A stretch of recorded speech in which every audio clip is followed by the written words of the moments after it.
BJP लगातार ये कह रही है जो राम को लाए हैं हम उनको लाएंगे। सारा देश कह रहा है कि घर घर भगवा फहराएगा, यानी कि हिंदू राष्ट्र बनेगा। जितने भी बाबा हैं वो सारे कह रहे हैं कि हिंदू राष्ट्र बनना चाहिए। लेकिन बाबा साहब की अगर आप बात करते हैं तो बाबा साहब डॉक्टर BR अम्बेडकर ने कहा था कि किसी भी कीमत पे हिंदू राष्ट्र नहीं बनना चाहिए। क्यों बाबा साहब ने इसका विरोध करा था, वह हमारे दर्शकों को बताएं। बाबा साहेब अम्बेडकर हमारा लोगों को ये बता रहे थे कि रिलीजियस कंस्पिरेसी में मत फंसिए। जो रिलीजियस कंस्पिरेसी है मनुवादी को ताकत देता है और बहुजन समाज को रिलीजियस कंस्पिरेसी में फंसाकर वो पॉलिटिकल बेनिफिट ले जाता है। तो जब इसीलिए बाबा साहेब अम्बेडकर का रेडियल ऑफ हिंदुइज्म जब आप पढ़ेंगे, रेडियल ऑफ हिंदुइज्म पढ़ेंगे तो पता चल जाता है कि कैसे मनुवादी हर वक्त धर्म के नाम पर बहुजन समाज का अधिकार को ठगते हैं, अधिकार को फिनिश कर देते हैं। जो हिंदू राष्ट्र एक शब्द है, ये शब्द कभी भी हमारा संविधान अलाउ नहीं करता। जब भारत के संविधान का आर्टिकल 1 को आप देखेंगे, ये देश का नाम भारत है। Bharat, India, that shall be Bharat होता है। अब हिंदू राष्ट्र कहना ही एक भारत संविधान के खिलाफ हो जाता है। उस वक्त बाबा साहेब अम्बेडकर कहा करते थे धर्म के नाम पर राष्ट्र बनना ये देश के लिए खतरा है। आज जितने भी कंट्री धर्म के नाम पर अपना राष्ट्र का शासन चलाए, आपको पता है आपका पड़ोसी पाकिस्तान का दुर्दशा क्या हुआ, आपको पता है श्रीलंका का दुर्दशा क्या हुआ। धर्म एक व्यक्तिगत मामला होता है, इंडिविजुअल होता है, राष्ट्र का कोई धर्म नहीं होता। इसीलिए बाबा साहेब अम्बेडकर हर वक्त हमारा लोगों को कहते थे पॉलिटिकल कंस्पिरेसी का साथ साथ रिलीजियस कंस्पिरेसी में मत फंसिए, जो उनका वॉल्यूम 17 पार्ट 3 में देखने के लिए मिलता है। तो साथियों, भारत को हिंदू राष्ट्र बनाना अनडेमोक्रेटिक थॉट है, असंवैधानिक विचार है। देश संविधान से चलता है, धर्म शास्त्र से नहीं। धर्म शास्त्र में जब देश चलने लगेगा, देश का स्थिति क्या होगा। बाबा साहब इसीलिए हिंदू राष्ट्र के खिलाफ था। मैं आज आपको बता दूं, हिंदू राष्ट्र में कौन सा कानून लगेगा। हिंदू राष्ट्र में मनुस्मृति लगेगा, पराशर श्रुति लगेगा, कथक श्रुति लगेगा, अपस्तंभ धर्म सूत्र लगेगा और 4 वेद यूज होगा। इन किताबों को लेकर देश में शासन और प्रशासन चलेगा। तो ऐसे किताब को लेकर जब देश में शासन और प्रशासन चलेगा, SC का जगह क्या मिलेगा वहां, ST का स्थान क्या होगा, OBC का स्थान क्या होगा, औरत का स्थान क्या होगा। आप सोचिए, जब भारत हिंदू राष्ट्र बन जाएगा, SC SC OBC माइनॉरिटी और OBC का जगह क्या होगा। यानी भारत का 95% पॉपुलेशन का स्थिति कहां क्या होगा। आप थोड़ा सोचिए, जो लोग हिंदू राष्ट्र का सपना दिखा रहे हैं, उस हिंदू राष्ट्र में इक्वालिटी है क्या। अब वेद को उठाकर देखिए, वेद का 10 चैप्टर में, स्कंध 10 में लिखा जाता है, ये पुरुष सूक्त में बताया जाता है वर्ण व्यवस्था। सिर्फ एक ही व्यवस्था, एक वर्ण को ही वो अधिकार मिलता है, बाकी तीनों को तो अधिकार नहीं है। ब्राह्मण को छोड़कर किसी को अधिकार नहीं है। मनुष्य संहिता में हर जगह में हमारा सोशल इक्वालिटी नहीं है, पॉलिटिकल इक्वालिटी नहीं है, रिलीजियस इक्वालिटी नहीं है, इकोनॉमिक इक्वालिटी नहीं है। इसलिए ऐसे हिंदू राष्ट्र का परिकल्पना 95% पॉपुलेशन के लिए बहुत बड़ा खतरा है और बहुत बड़ा डेंजर है। इसीलिए बाबा साहेब अम्बेडकर का विचार और भारत का संविधान का थॉट, भारत का संविधान हमें कभी भी परमिशन नहीं देता, कतई परमिशन नहीं देता भारत को हिंदू राष्ट्र बनाने के लिए। आप एक एग्जाम्पल देखिए, आप जब देखेंगे अपस्तंभ धर्म सूत्र में लिखा जाता है कि कभी भी शूद्र को कोई भी अधिकार एंजॉय करने के लिए अधिकार नहीं है। सिर्फ ब्राह्मण को ही हर कोई अधिकार को एंजॉय करने की ताकत है। लेकिन भारत का संविधान में हर कोई इंडिविजुअल को हर कोई अधिकार एंजॉय करने के लिए अधिकार है। आप आर्टिकल 14 में जाइए, इक्वालिटी ऑफ लॉ, हर कोई नागरिक कानून के सामने बराबरी अधिकार प्राप्त करता है, इक्वालिटी है। लेकिन आप देखेंगे मनुष्य संहिता देखिए, अपस्तंभ धम्म सूत्र देखिए, युग संहिता देखिए, वेद देखिए, रामायण देखिए, महाभारत देखिए, वहां शूद्र को कोई भी अधिकार नहीं है। वो कोई भी अधिकार उपभोग कर नहीं सकता। इसीलिए ये हिंदू राष्ट्र की परिकल्पना 95% पॉपुलेशन को, हर कोई अधिकार को खत्म कर देने की मांग है। आपको मैं बता दूं, मनुस्मृति में शूद्र को इकोनॉमिक राइट नहीं है, लेकिन भारत का संविधान का आर्टिकल 14 में इकोनॉमिक इक्वालिटी प्राप्त होता है। मनुष्यता में और हिंदू धर्म जितने भी धर्म ग्रंथ में शूद्र को सोशल जस्टिस नहीं मिलता है, लेकिन भारत का संविधान का आर्टिकल 14 में सोशल जस्टिस है, इकोनॉमिक जस्टिस है, सोशल इक्वालिटी मिलता है। तो ऐसे हिंदू राष्ट्र भारत और भारत के लिए कितना खतरा है आप सोचिए।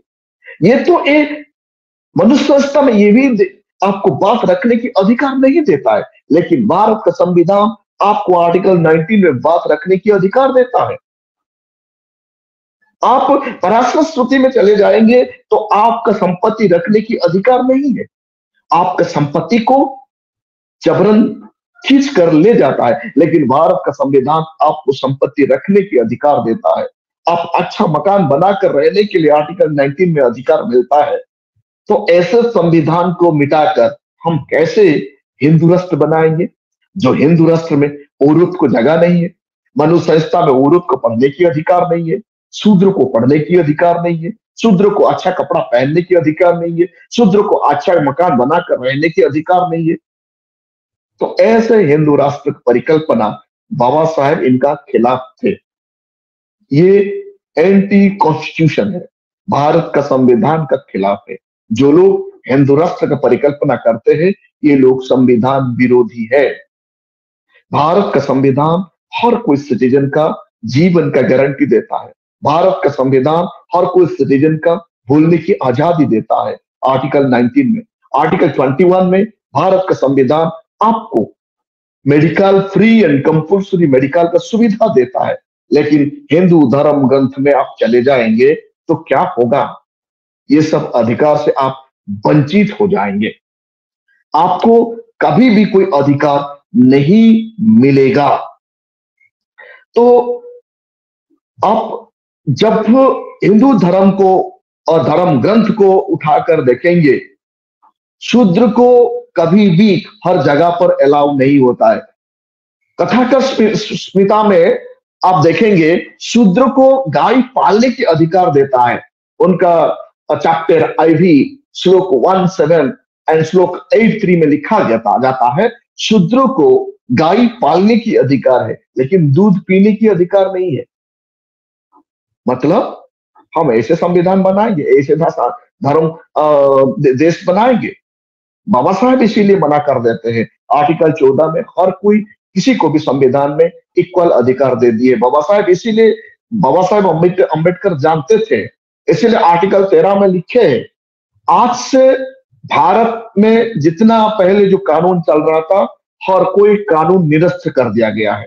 1950 में जब भारत का संविधान एक्टिव हो गया 26 जनवरी में, आर्टिकल 13 में बाबा साहब अम्बेडकर हर कोई कानून को निरस्त कर दिया। यानी आपका पुराना जितने भी कानून हिंदू धर्म में लिखा गया, जितने भी कानून, मनु संहिता, भूगत संहिता, कथक संहिता, अपस्तंभ संहिता, जितने भी किताब था, वेद, वेदांत, उपनिषद में जितना कानून लिखा गया था, जो कानून शूद्र को बार बार डस रहा था, वो कानून को आर्टिकल 13 के तहत बाबा साहब निरस्त कर देते हैं। आज फिर भी कुछ लोग इतना सत्साहस करते हैं कि भारत को हिंदू राष्ट्र बनाने की बात रखते हैं। भारत को हिंदू राष्ट्र बनाने की बात करना ही खतरनाक है, जो कि भारत संविधान का खिलाफ है। बहुजन समाज को यह बात समझ जाना चाहिए, हिंदू धर्म ग्रंथ में उन्हें अधिकार क्या मिलता है, भारत का संविधान में क्या अधिकार मिलता है। भारत का संविधान में उन्हें पढ़ने की अधिकार मिलता है आर्टिकल 21 के तहत, लेकिन मनुष्य संहिता में उन्हें पढ़ने की भी अधिकार नहीं है। तो इसीलिए बाबा साहब जो सोचते थे उनका सोच झलकता है।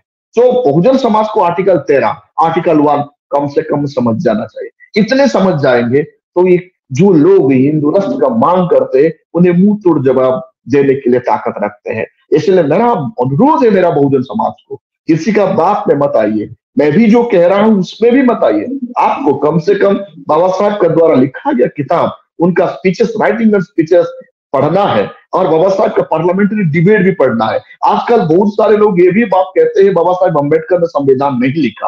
अब बाबा साहब अम्बेडकर का वॉल्यूम 13 आप पढ़ेंगे तो वहां पता चल जाता है, क्लियरली पता चल जाता है कि भारत का संविधान कौन लिखा। आज बाबा साहब अम्बेडकर भारत का संविधान नहीं लिखते ना, भारत आज हिंदू राष्ट्र बन जाता। आज हिंदू राष्ट्र नहीं बन पाएगा। आर्टिकल 13 रोड़ा बन के खड़ा है, आर्टिकल 1 रोड़ा बन के खड़ा है। जो फंडामेंटल राइट जितना है ना, टोटली फंडामेंटल राइट कोई भी हिंदू धर्म ग्रंथ में आपको नहीं मिलेगा जो कि भारत का संविधान में मिलता है। भारत का संविधान का मतलब बुद्ध, तथागत, बुद्ध, मार्गदाता। इसीलिए बाबा साहेब अम्बेडकर उनका वॉल्यूम 17 फ्रंट पेज में लिखते हैं, मैंने ये लॉ, लिबर्टी, इक्वालिटी जो शब्द भारत के संविधान में रखा हूं ना, ये मेरा मार्गदाता से लिखा हूं, मैं यहां मेरा मास्टर से लाया हूं। लोग कहते हैं ये शब्द फ्रांस रिवोल्यूशन से लाया गया। फ्रांस रिवोल्यूशन तो 200 साल पहले हुआ। उस बात हमारा देश में law, liberty, equality, fraternity, justice 6th century BC में पैदा हो चुका था, जो कि महाकरुणी तथागत बुद्ध हमारा बहुजन समाज का मार्गदाता वो दे चुके हैं। इसलिए हमने इन लोगों का बात में आना नहीं चाहिए। जो हिंदू राष्ट्र बोलते हैं तो ये लोग संविधान का खिलाफ बोल रहे हैं। उनका मीडिया है, उनका एग्जीक्यूटिव उनका है, लेजिस्लेचर उनका है, जुडिशियरी उनका है, इसीलिए उनका कोई एक्शन नहीं हो रहा है। हम जैसे लोग ये बात बोल देंगे, थोड़ा सा भी कुछ बोलेंगे तो हमारा खिलाफ एक्शन हो सकता है और जेल भी ये लोग भेज देंगे।